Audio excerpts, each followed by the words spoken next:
இந்த மஞ்ச கயித்தை என் கழுத்துல கட்டு. ஏன் உன் தாலி செயின் கழுத்துல தானே இருக்கு? தாலி செயின் தான் இருக்கு. அப்புறம் எதுக்கு இதை கட்ட சொல்ற?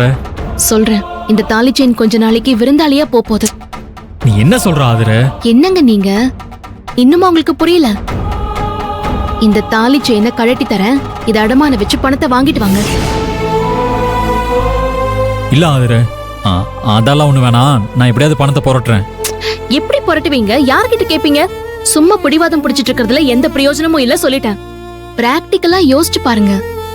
இப்போதைக்கு இதை விட்டா வேற வழி இல்ல நமக்கு.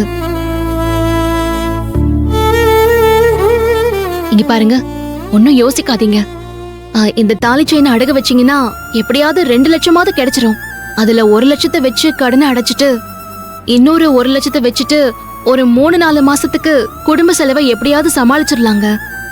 அதுக்குள்ள நீங்க கேஸ்ல ஜெயிச்சு உங்களை நிரபராதி நிரூபிச்சு மறுபடியும் வேலையில நீங்க ஜாயின் பண்ணிக்கலாம்ல.